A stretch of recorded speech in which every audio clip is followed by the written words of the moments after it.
Votre mission, les grosses têtes de la République, se retrouve en plein Kinshasa, la capitale, c'est vrai, la capitale de notre pays, la République démocratique du Congo. Par chance, par coïncidence, nous avons trouvé un habitué de ces plateaux.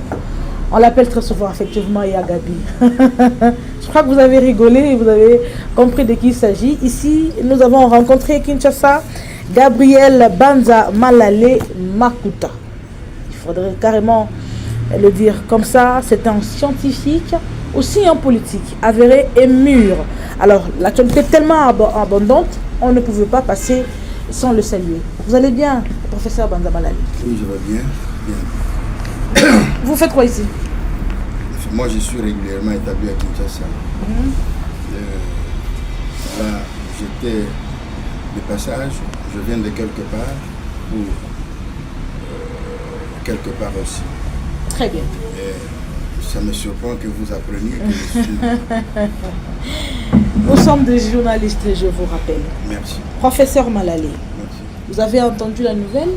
Laquelle encore?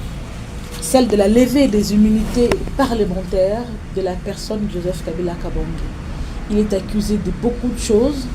Vous qui l'avez toujours défendu comme un patriote de premier rang, mais aujourd'hui il est accusé de collaborer avec ceux-là qui font mal à la République.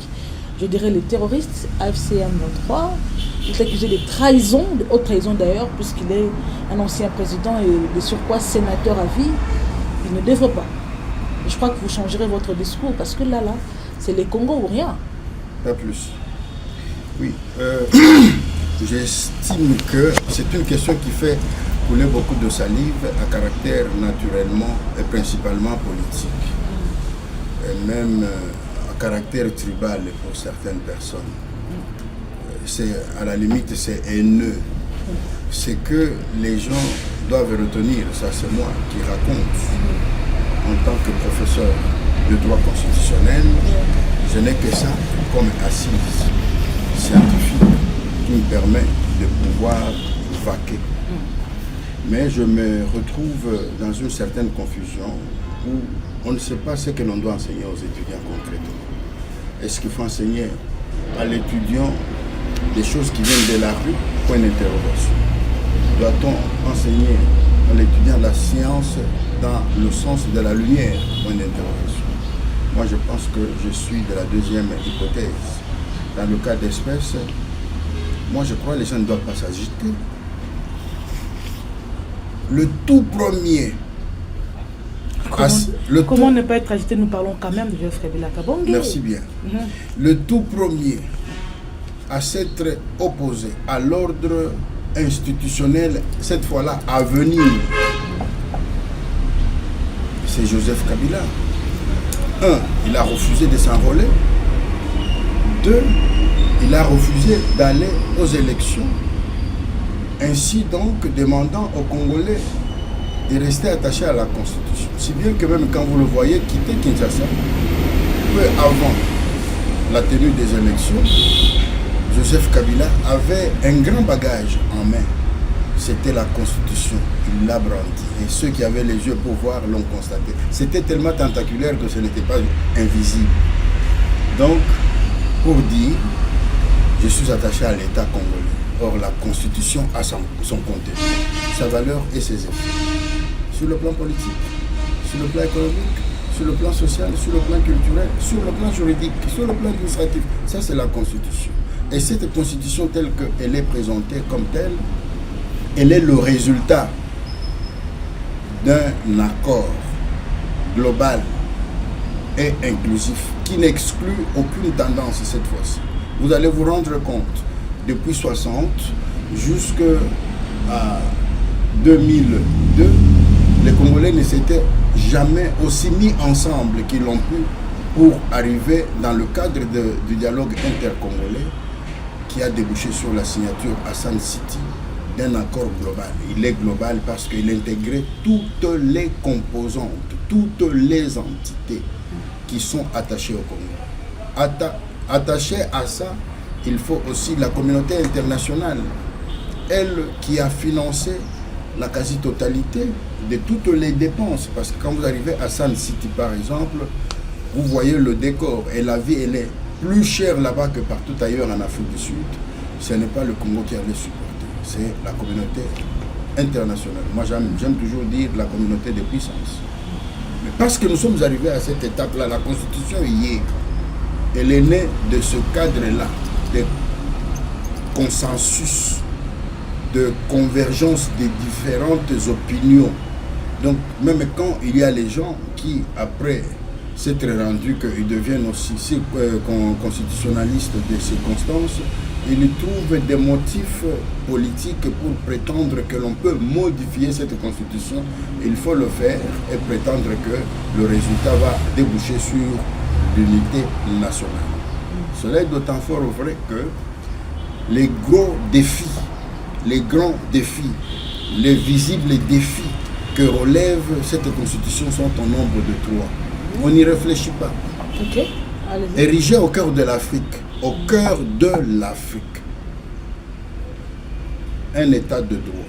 On ne le dit pas assez, ni dans les salons académiques et scientifiques, encore moins politiques. Chacun donne la définition de son. C'est un concept savant.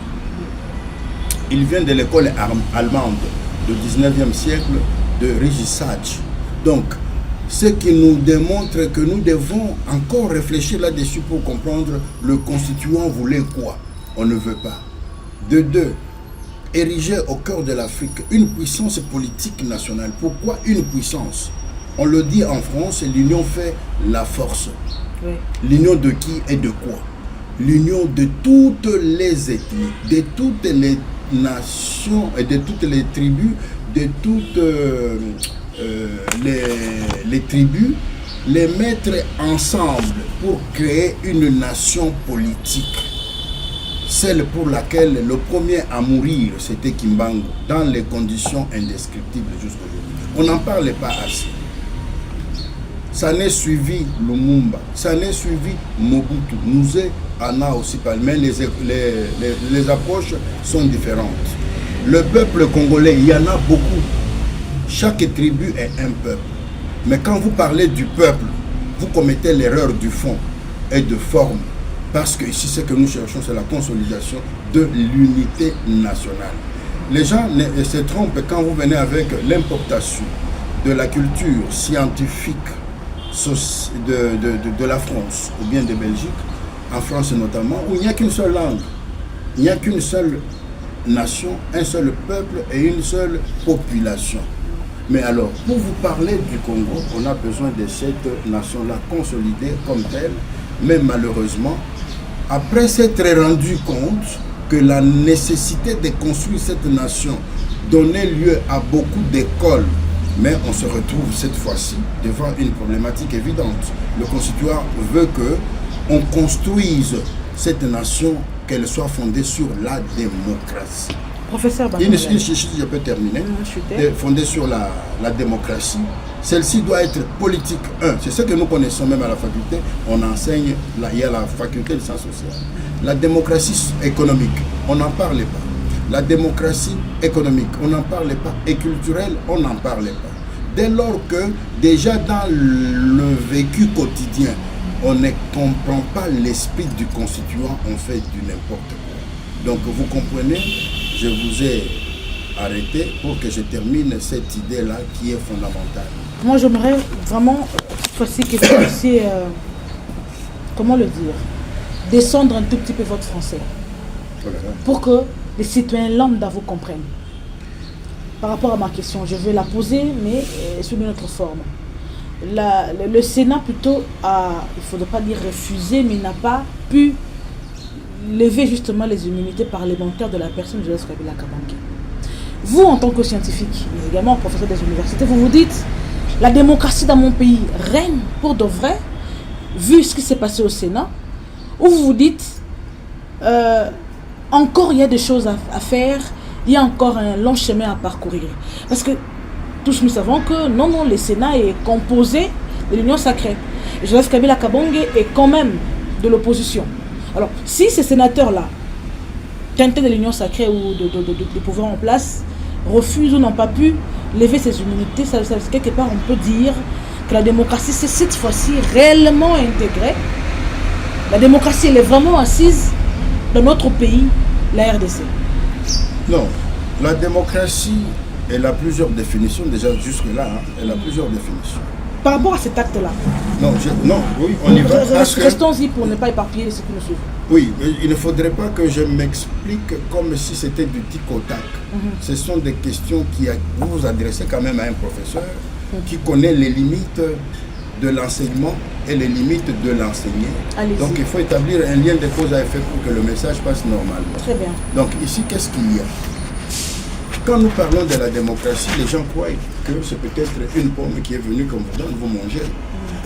La démocratie, elle s'impose dans le monde comme le mode de gestion désormais auquel doit être le mode de gestion auquel doit être soumise toutes les administrations d'État dans le monde. Et ce, après la perestroïka.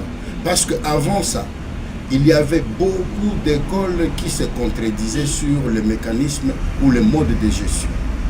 Par exemple, ici chez nous en Afrique, on parlait pour les uns, il faut l'indépendance, et d'autres, il faut la liberté, alors que si vous prêtez oreille aux uns aux autres, c'est comme si ça disait la même chose. Mais l'indépendance, vous dit tout simplement, je veux faire tout ce que bon me semble. Tandis que la liberté, je fais tout ce que je veux, mais tout en sachant que là où commencent les droits des autres, je dois m'arrêter. Maintenant, pour mettre les gens ensemble, on a bien voulu que ça soit la démocratie. Et symboliquement, on a démoli le mur de Berlin. Et symboliquement, ici chez nous, Mobutu a dû détruire le impère parti État parce que ça devenait suranné, c'était dépassé. Donc, parce que nous parlons de la démocratie, faisons un effort pour la définir aujourd'hui. Même le constituant qui vous parle de la démocratie culturelle, cette démocratie culturelle, c'est quoi? Est-ce que c'est l'injure, comme nous le vivons aujourd'hui? Est-ce que c'est le pouvoir faire, comme on le fait, on brûle les édifices publics? Ailleurs, quand vous allez par exemple, aujourd'hui, Doha est devenue la capitale de toutes les convergences d'opinion. Et quand vous y arrivez, essayez de voir les infrastructures. Hein. Les infrastructures, c'est pathétique. Mais c'est ce que l'on n'a pas construit le même jour. On avait commencé à construire. Mais ici, chez nous, tout ce qui est construit par X, ça doit être détruit par Y. Mais quels sont les vestiges que nous allons laisser pour un problème de continuité de pouvoir. Donc, pour vous dire que nous avons une culture très négative de la démocratie. Il faut changer pour que l'on sache qu'est-ce que nous devons faire. Je vous demanderai de prendre votre camion, enfin votre véhicule. Vous traversez simplement la frontière de Kasumbalesa. Rien qu'arriver à la frontière, vous allez sentir, même par un coup d'œil, même par un coup de votre nez, vous allez sentir que l'air de la Zambie est différent de l'air du Congo. À plusieurs égards. Pour vous dire que ici chez nous, nous sommes en train de kopotana, nous faisons du n'importe quoi et nous croyons que c'est ça la démocratie. On ne construira jamais avec le mensonge. On ne construira jamais avec la pourriture. On ne construira jamais avec les antivaleurs comme c'est le cas aujourd'hui. Vous connaissez que cet acte-là fait quand même avancer et prouve à suffisance que le pays, c'est vrai, grandit, même si s'il n'y a pas de tortue, mais quand même, le pays avance. Oui, non, nos pays, au contraire, au point d'aujourd'hui, nous avons reculé de plusieurs pas, nous avons retrouvé la situation critique que l'on a connue dans les années 60, où les tribus sont en train de s'entre-déchirer. Est-ce que vous pouvez comprendre? Moi, j'ai vu à la télévision des gens qui prennent le marteau et ils sont en train de taper sur le corps de quelqu'un, tout simplement parce qu'il a une opinion contraire. J'ai vu une petite fille, on l'a présentée en train d'être chicotée, on dit mais Anathan Aslip, on est en train de taper une petite fille de manière insupportable. Et tout ce que nous sommes en train de vivre, ce n'est pas la démocratie. C'est le contraire de la démocratie. Mais bien au contraire, les valeurs démocratiques pour lesquelles tous nous devons nous battre, ce sont ces valeurs démocratiques sur lesquelles... Précisément ce qui s'est passé au Sénat. Je fais d'abord la motivation. Sinon, ça va être des tic au tac et quelqu'un d'autre viendra dire voilà ce professeur, ce qu'il a raconté. Mais vous avez vu Joseph Kabila, il avait refusé dès lors qu'il s'est rendu compte que la Constitution était violée.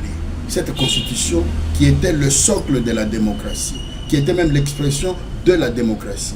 Il a tout abandonné à Kinshasa. Moi, je ne l'ai pas vu avec sa valise. Il est parti avec simplement un exemplaire de la constitution en main. Et il a pris son avion. Donc, pour vous dire qu'il partait avec le cœur du Congo dans son cœur à lui. Pourquoi est-ce que je reprends ça? Il refuse de se faire enrôler. Il refuse d'aller aux élections. Il demande aux Congolais de ne pas accepter un ordre contraire à la Constitution. Et ceux qui l'ont voulu ne se sont pas fait enrôler. Ceux qui l'ont voulu ne sont pas allés aux élections, ni poser leur candidature, ni pour aller exprimer leurs opinions politiques. Pourquoi? Parce qu'on s'est fondé déjà sur des fausses bases. Mais Joseph Kabila, selon la Constitution, selon la loi Mutinga, parce qu'on ne peut pas entrer dans les articulations compte tenu de votre temps, c'est très pertinemment bien qu'il venait de procéder par la passation pacifique du pouvoir. Et dès lors qu'il l'a fait, dès lors que il s'est comporté comme tel, il avait le devoir d'observer un bon nombre de lignes de conduite. Pendant la première mandature, après l'alternance du pouvoir, comment est-ce que Joseph Kabila s'est comporté? Il n'a pas parlé une seule fois. Moi, j'ai vu une ambiance très importante entre Félix et Kabila. De temps en temps, ils se rendaient visite, ils mangeaient ensemble, comme des frères appelés à prendre la charge de ce pays pour l'avenir.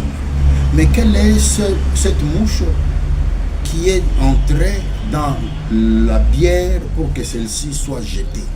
C'est ça la grande préoccupation. Moi, je connais. Moi, j'ai travaillé avec Joseph Kabila. Je ne peux pas prétendre le connaître totalement, mais je trouve que quand même c'est une personnalité qui a une valeur à faire valoir. Je connais le président de la République, Félix Tshisekedi. C'est un monsieur civilisé, c'est un monsieur correct, c'est un monsieur d'une grande valeur. Je ne sais pas qui a voulu l'emporter pour dévier et s'éloigner. Lui-même, je suis très content qu'il ait pris conscience lors d'une émission. Il a dit non, l'erreur que j'ai commise, c'était casser l'alliance qu'il avait déjà constituée. Je ne le dis pas, c'est lui-même qui l'avait exprimé. Donc, quelque part, il y a les gens qui l'embarquent à bord d'un bateau vers une destination où nous sommes en train de partir, de crise en crise. Conséquence, nous y sommes. Mais si vous avez posé la première question à laquelle je n'ai pas encore répondu, Joseph Kabila, s'il commettait l'erreur de parler en violant les dispositions et de la Constitution et de la loi Mutinga pendant la première mandature à laquelle lui avait déjà exprimé son engagement, cette fois-là, il pouvait être destitué. Et on pouvait même lever les immunités pour arriver dans la phase où nous en sommes aujourd'hui. Mais vous allez demander à quelqu'un qui respecte l'État, parce que la Constitution c'est l'État. Lisez bien, on ne dit pas les institutions. Restez fidèle, restez loyal à l'État. Et l'État c'est la Constitution. Il ne veut pas, il est resté attaché à l'État par la Constitution, mais il n'est pas attaché à des institutions issues des élections que l'on qualifie par les uns meilleures et d'autres disent calamiteuses. Donc pour vous dire ici, si Joseph Kabila se trouve dans une position généralement quelconque qui pourrait mettre mal à l'aise ceux qui sont au pouvoir aujourd'hui, c'est légitime parce que lui ne se fonde pas cette fois-là sur la loi, il se fonde sur la Constitution, notamment l'article 64, qui dit que si vous n'êtes pas d'accord avec un pouvoir qui est issu de la force comme celle que nous avons connue, qui n'a pas respecté les lois, et alors cette fois-là, vous pouvez vous révolter. Il est révolutionnaire dans le cas d'espèce, et cette révolution est fondée sur la Constitution en son article 64. Que les gens le sachent. Et les fautes éventuelles que l'on pourrait mettre sur son dos aujourd'hui, ça pourrait être aussi posé, ça pourrait plutôt être relevé lors de la première mandature. Mais pendant la deuxième mandature, il n'y a aucune validité d'institution quelconque qu'on peut lui opposer.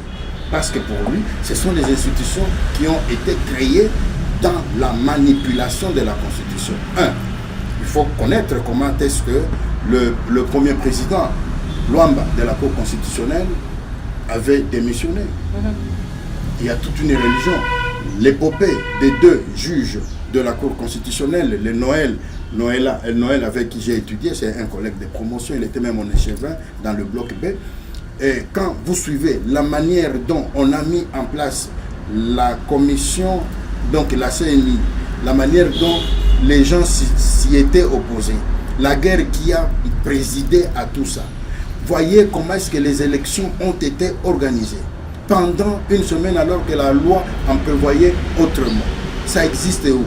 Et il y a des candidats députés, des candidats président de la République, je peux citer le cas de Moïse Katumbi, à qui on a dit qu'il ne faut pas aller vous rendre, faire votre campagne dans le domaine de Kasaï, les grands Kasaï, et il n'y est pas allé. De telles élections ont donné un ordre institutionnel qui a systématiquement violé la Constitution. Et vous voulez que ceux qui restent orthodoxes, attachés à la Constitution, puissent les considérer comme étant opposables à eux. Il y a une philosophie là-dessus. Moi, je pense, Joseph Kabila n'est poursuivable pour aucune quelconque faute, ni infraction par rapport à un comportement qu'il peut exprimer en public comme en privé par rapport à la violation, par rapport à l'insoumission à l'ordre institutionnel. Professeur Banzaban Aleki, contredisez-moi. Vous avez tantôt parlé de relations qu'il y avait avant entre Joseph Kabila Kabange et Félix Antoine Tshilombo Tshisekedi. Vous avez d'ailleurs inventé, c'est rare de voir un opposant inventer les qualités qu'a aujourd'hui le chef de l'État en place. Vous me ramenez tout de suite dans l'alternance qu'il y a eu dernièrement entre de quitter un pouvoir à un autre. Si je vous comprends très bien, c'est que, quand on disait moi si ce n'est pas le cas, c'est que tout ce que nous vivons aujourd'hui comme échec, je ne sais pas si dire le mot, sont juste les résultats de cette alternance politique. Ou cette alternance justement qui a été biaisée plus tard, parce qu'il y a eu cassure entre le FCC et les Cash. Tout cela, tout ce que nous vivons aujourd'hui est les résultats de ce que nous avons, ce qu'ils ont fait avant. Je pense que je ne voudrais pas ni vous appuyer, ni vous contredire. Allez-y. Je voudrais plutôt relever simplement une lumière selon laquelle ce que nous enseignons dans notre cours de droit constitutionnel. J'ai le plaisir de vous informer que je suis seul à avoir creusé le passé de notre pays, des origines, depuis 1860 à aujourd'hui, pour réunir tous les aspects juridiques que l'on néglige et qui sont en train de nous accompagner. J'ai été présenté par le professeur Kinké Mulumba comme l'homme dangereux parce que moi, je dis qu'au Congo, il y a aussi les droits des puissances, aux côtés des droits des étrangers, et des nationaux plutôt. Il y a les droits des étrangers. Et quand on parle du Congo, il faut bien le définir. Toute l'Afrique centrale, ça s'appelle le Congo. Je vous dis ici, quand vous voyez l'Équateur, le premier parallèle à gauche, au sud, et le premier parallèle au nord, de l'océan Indien à l'océan Atlantique, ça s'appelle le Congo. Donc, si vous n'avez pas ça en tête, vous risquez de prendre pour ennemi, pour étranger, un voisin qui se retrouve dans la sphère du Congo. Pourquoi est-ce qu'on parle des pays des Grands Lacs? Les pays des Grands Lacs, ce sont tous ces pays-là qui sont dans cette sphère-là, dans ces limites-là de l'Afrique centrale, qui est considéré comme un domaine stratégique, un domaine géopolitique, géostratégique, où il ne faut pas y aller avec des considérations exagérément politiques nationales, sinon vous allez vous cogner dans le mur.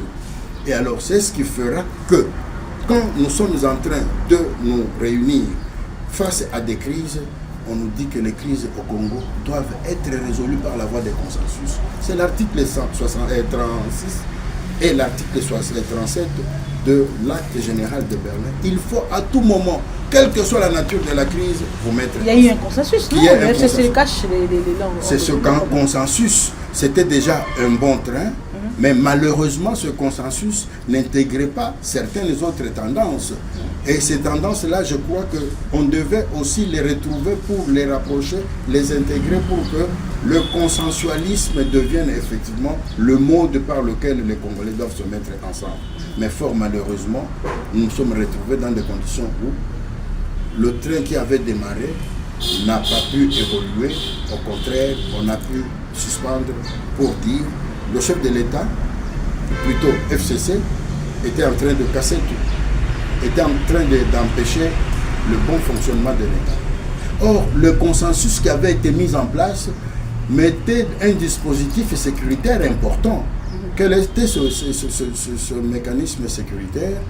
C'était que le chef de l'État ne devienne pas extravagant, qu'il soit aussi limité dans l'exercice de ses fonctions. C'est une bonne chose ça pour développer un pays, que les chefs de l'État soient limités comme ça. Mais comment? Le chef de l'État c'est quoi ou c'est qui? Le chef de l'État c'est une personne. C'est le garant de la nation. Oui, écoutez-moi s'il vous plaît. C'est le chef suprême, le commandant suprême. Oui, mais dans la limite de la loi. C'est la Constitution, oui, bien entendu. C'est-à-dire, c'est pourquoi la Constitution prévoyait que dans la limite de ce fonctionnement-là, que lui soit aussi limité. Son pouvoir, il est le garant du bon fonctionnement de toutes les institutions. Ça, il faut le retenir. Et à ce titre, il devait permettre que toutes les institutions fonctionnent le plus démocratiquement possible. Quand vous allez trouver une démarche qui consiste en pleine mandature, détourner la majorité parlementaire, c'est impensable. Quand vous allez vous permettre, quand vous allez constater que vous êtes là avec un Premier ministre en fonction, lui qui doit contresigner les ordonnances que vous allez signer avec vous, mais vous l'écartez pour signer les ordonnances qui sont de nature à ne pas tenir compte de son pouvoir. Là, ce sont des violations très graves, on n'en parle pas. Et pourquoi on prévoyait le contre-saint? C'est pour éviter l'extravagance des hommes d'État qui ont le pouvoir d'État. Quand vous êtes un garant du bon fonctionnement des institutions, ça signifie quoi? Vous devez respecter scrupuleusement la Constitution. Mais fort malheureusement, elle a été violée sur toute la ligne, au point où ceux qui avaient le flair de prédire, de pressentir, comme Joseph Kabila en son temps, l'issue critique, comme c'est le cas, il s'est tout simplement soustrait pour dire je peux tout abandonner, mais je sors avec la Constitution. Il a laissé femmes, enfants, biens, mobilier et immobilier, il est sorti avec la Constitution. Pour vous dire que je mourrai à côté de l'État, pas à côté des institutions. S'il vous plaît, c'est juste un petit livre là qu'on tient à la main et puis c'est pas comme si oui, mais enfin, c'est ça l'État, c'est ça l'État, c'est ça l'État malheureusement, c'est ça l'État où se trouve la vie et des publics et des privés. Donc respecter cette constitution, ça nous permettait à ce que nous puissions tous être dans la quiétude. Voilà maintenant où est-ce qu'on a mené le chef de l'État. Les meilleurs constitutionnalistes de ce pays l'ont amené à des crises que lui n'avait jamais envisagées. Aujourd'hui, quand il dort, croyez-vous qu'il a sommeil? Mais ces gens-là, chez eux, ils dorment. Hein. Il y a eu des gens qui avaient beaucoup d'appétit. Pourquoi est-ce qu'ils ne dormiraient pas? Ils ne dormiraient pas, mais avec toutes ces crises ici, vous êtes chef de l'État et vous vivez à la tête de ce pays et on vous dit que non, Bukavu est tombé, Goma est tombé et bientôt là, il y a tel village, telle ville. Et vous croyez qu'il va dormir tel que je le connais. C'est déjà révolu ça avec l'accord de Washington. Il y a eu des pourparlers du côté Qatar, Doha, avec les Rwandais, Doha, les États-Unis. Puis vous n'êtes pas au courant, vous les RDC. Merci beaucoup. Cette question n'est plus d'actualité, professeur Banzamalani. Merci beaucoup pour les aspects positifs de tous ces accords-là. Si ça donne les aspects positifs, c'est qu'il n'y a plus de crise. Mais nous sommes là. Mais Joseph Kabila est plus l'homme qui est au centre de toutes les crises. Parce qu'il gêne sur le chemin de tous ceux qui font la politique au Congo aujourd'hui, dans un sens ou dans un autre. Il voit Joseph Kabila même quand il n'est pas là. Et je suppose le jour qu'il mourra, quand Dieu l'appellera, bien sûr, il y a les gens qui commenceront à se dire non, le monde s'est éteint, nous commençons avec un autre monde. Très bien. On est en train de finir, professeur Banzamalani. Vous êtes opposant, bien entendu, aujourd'hui. Moi, j'aimerais savoir, j'aimerais que vous puissiez dire si le mode opératoire de l'opposition des 60 continue ou s'est arrêté à un moment. Vous, l'opposition aujourd'hui, du côté Joseph Kabila Kabong, je ne veux pas citer les autres, les Katumbi et Fayoulou, je cite ceux-là qui sont avec Kabila.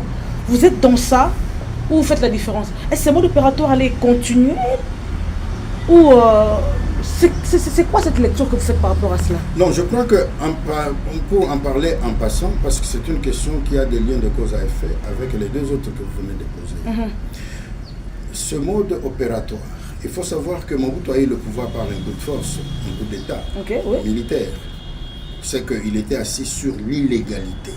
C'est pourquoi les hommes qui se sont battus, ceux de la génération de Tshisekedi, Wamulumba notamment, ils ont toujours exigé la légalité, la légalité, la légalité. Et c'est à ce moment-là qu'ils parlaient des changements. Changement, changement, changement. Nous Laurent Désiré Kabila également. Si je peux. Allez-y. Il parlait changement, changement. C'est pour remettre le pouvoir au peuple que la démocratie, c'est-à-dire la volonté du peuple, désigne les hommes qui doivent animer les institutions. Mais ça n'a pas pu, malheureusement.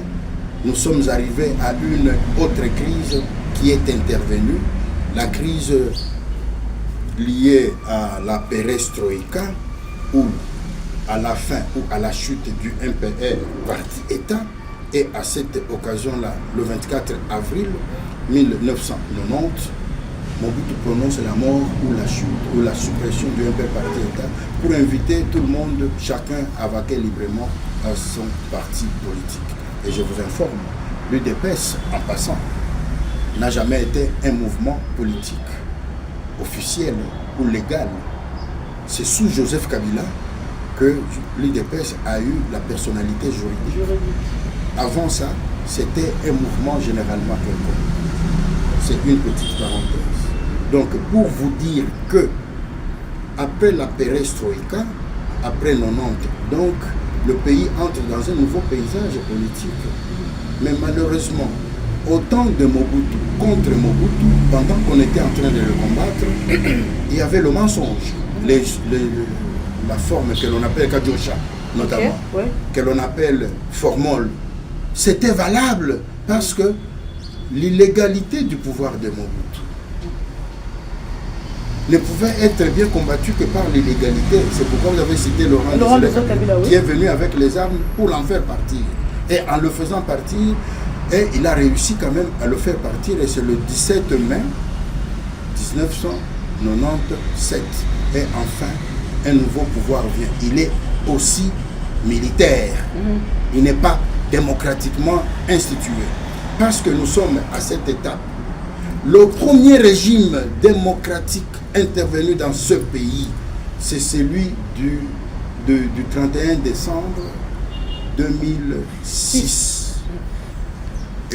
Avec Joseph Kabila, qui a été préparé, qui aura été préparé depuis 2002 jusqu'à 2006, accord global et inclusif, la constitution, la mise en commun, la concertation de toutes les institutions, et on allait de l'avant.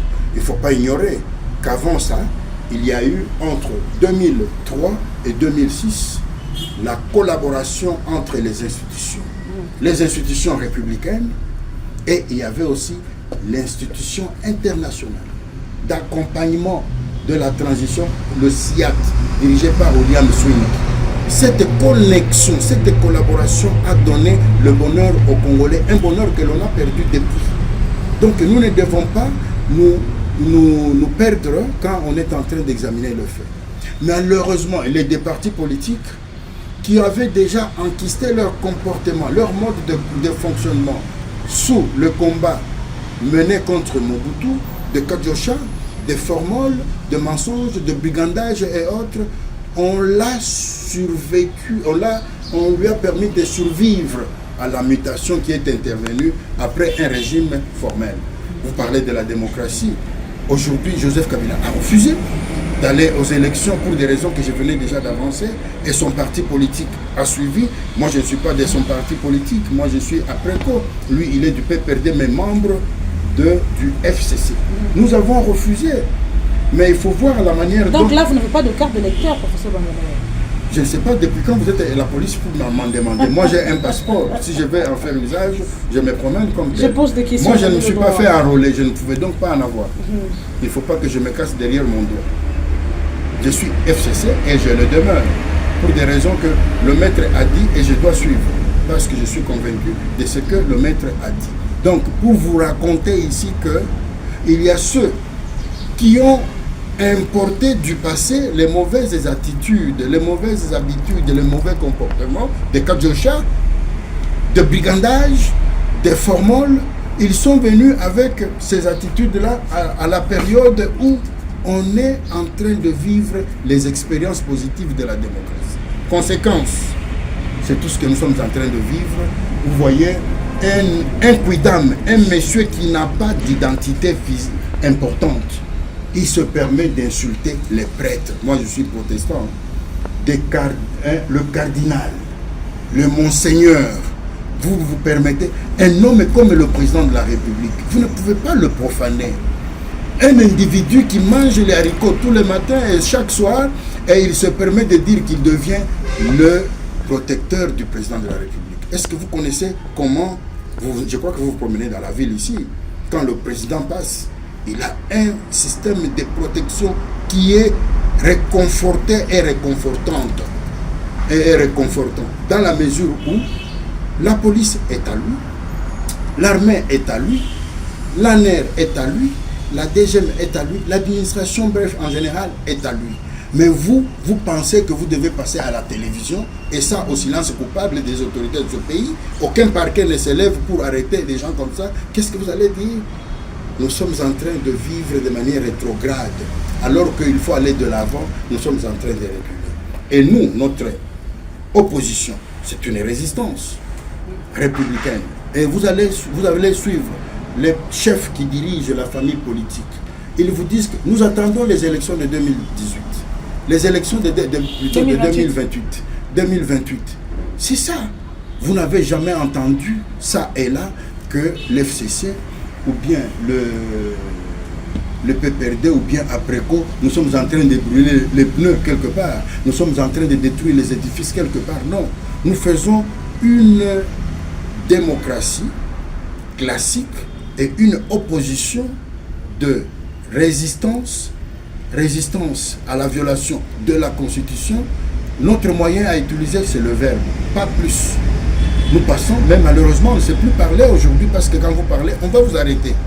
Et je ne sais pas que ce que nous sommes en train de dire, heureusement, je suis scientifique, j'explique les choses scientifiquement, parce que vous pouvez m'arrêter ici, je vais enseigner ça à la faculté, pour éviter que les enfants rentrent dans les erreurs à cause des autres. Et j'insiste sur la personne du président de la République. Il est innocemment victime de beaucoup de choses, de ceux qui se constituent comme les gens qui veulent l'aider. Il l'aide au-delà des... Il prétend l'aimer plus. Il l'aide jusqu'à lui donner ce que lui ne veut pas, ce que lui n'attend pas de lui, de ces gens-là. Donc, vous comprenez ici que la meilleure manière que nous devons adopter par rapport à la démocratie, c'est de nous conformer à la Constitution. Parce que cette question nous permet maintenant de répondre à la première, la levée des immunités parlementaires de Joseph Kabila. C'est une question qui est sans objet, dans la mesure où Joseph Kabila est soutenu par la Constitution dans tous les actes qu'il peut poser en son article 64. Mais malheureusement, on ne voit pas ça. C'est depuis le début, l'ordre institutionnel établi à Kinshasa ne lui est pas, la validité de ces institutions-là ne lui est pas opposable. Il s'incline tout simplement parce qu'il est républicain, il est civilisé, il est bien éduqué, moralement, civiquement et politiquement. Il ne peut pas faire le désordre. Non, qu'on laisse. Peut-être que de cette bouillabaisse sortira une bonne patate dont on a besoin par la population congolaise. Mais il n'en est rien du tout. Donc vous comprenez un peu, si on dit qu'on va lever les immunités, je crois qu'il y a déjà beaucoup de débats qui ont vidé cette question. Attendons, quelle est la compétence du Sénat en la matière? Parce qu'on exige que cette question soit traitée en Congrès. Professeur Banzama Lale, oui. Nous avons fini par ici. Non, on n'a pas fini parce qu'on n'a pas bien traité la question des immunités parlementaires. Vous étiez en train de parler de ça, vous avez dit que ça... Oui, vous m'avez interrompu. Non, vous avez fini. J'attendais que vous ayez fini. Non, vous m'avez... Vous voulez ajouter quoi, professeur? Non. Je vois que cette fois-là, vous êtes de l'opposition opposante. Hein? La population, vous voulez ajouter quoi par rapport à cette question des immunités? Non, c'est parce qu'il y a des questions que vous ne posez plus. Posez-en. Non, la question des immunités, c'est que nous voulons préciser ici, c'est une question sans objet à l'état des choses. Si ça se pose au Sénat, qu'on me donne quel est le numéro que Joseph Kabila occupe parmi les 120 sénateurs. Parce qu'on dit par la Constitution qu'il y en a 120. Lui, il est 121e numéro, où il est le fauteuil que lui occupe là-bas, il est le 40e. C'est un titre honorifique, c'est un sacre. Pour avoir bien fait son travail, on dit un ancien président. Il devient sénateur. À supposer, je ne le souhaite pas, qu'il soit déchu, le président, pour une faute généralement quelconque, une infraction quelconque. Le président Tshisekedi soit déchu. On ne pourra pas lui donner ce sacre d'être sénateur à vie parce qu'il est déchu. Vous comprenez? Donc, être ancien, c'est une chose, et puis accomplir bien sa mission est une autre. Et ici, il a bien accompli sa mission. Moi, j'ai même travaillé sur cette loi-là, la loi Mutinga, et j'ai trouvé qu'il était génial. La mutation entre Kabila et Tshisekedi créait un problème. C'était la première aventure dans le monde. Mais je crois Mutinga, Modeste, avait été inspiré pour donner le mécanisme de sécurité pour celui qui va quitter le pouvoir. Que l'on donne le goût aux gens d'abandonner le pouvoir dès que vous l'avez eu, au lieu de se pérenniser au pouvoir et mourir comme ce que nous vivons dans d'autres pays. Les gens qui n'ont plus de santé, mais ils cherchent toujours à avoir le pouvoir. Donc voilà un peu la grande préoccupation que nous avons. Oui, donc c'est ce que moi je pense. La question, elle est sans objet. Elle aurait dû avoir son objet si Joseph Kabila était cheval partant à l'organisation des élections. Lui avait déjà constaté que la Constitution était violée. Donc ici, condamner Joseph Kabila pour avoir violé l'article 64. Or, il se conforme à l'article 64 et la Constitution lui donne le droit. Mais malheureusement, s'il n'utilise pas les moyens barbares, les moyens philistins, il se comporte de manière républicaine, c'est à cause de l'éducation qu'il a reçue, et des parents et de l'école où il a évolué. Donc, à l'état actuel des choses, ce que nous devons savoir et sur quoi nous devons mettre beaucoup d'accent, c'est le fait que nous sommes dans une église qui mérite absolument que l'article 36 soit d'application de la Constitution, même pas la Constitution ici, de l'État du Congo. Et Joseph Kabila est en train de mourir avec la Constitution en main. Ils ont fait un effort d'importer du passé les anciennes méthodes qui sont en principe surannées, fondées sur le mensonge, fondées sur le kadjosha, fondées sur le formol, au point où on va se permettre, par exemple, pour combattre un adversaire politique, il faut toujours utiliser le mensonge. La question identitaire. Joseph Kabila, son papa, il est d'Ankoro. Quand vous allez à Ankoro, là, Ankoro, c'est une ville, c'est un territoire qui est dans la province de Tanganyika aujourd'hui. On dit sa maman, elle est rwandaise.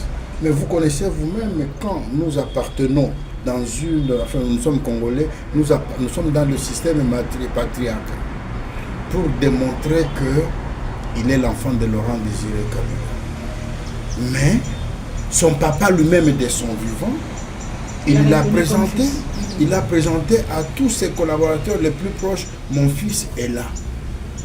Mais il y a des gens qui viennent pour essayer de détourner l'opinion publique nationale et internationale pour faire valoir une fausse évidence selon laquelle il est rwandais.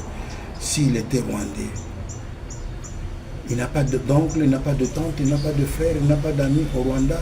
Nous pensons que les gens doivent faire un effort pour comprendre la démocratie et enseigner la culture démocratique qu'il faille. Et ça, c'est déplorable. Et je pense, si la mort venait le surprendre aujourd'hui, on pourra bien le couvrir de la Constitution. Merci beaucoup, professeur Bonjamala, d'avoir répondu à notre invitation. Merci, Diane.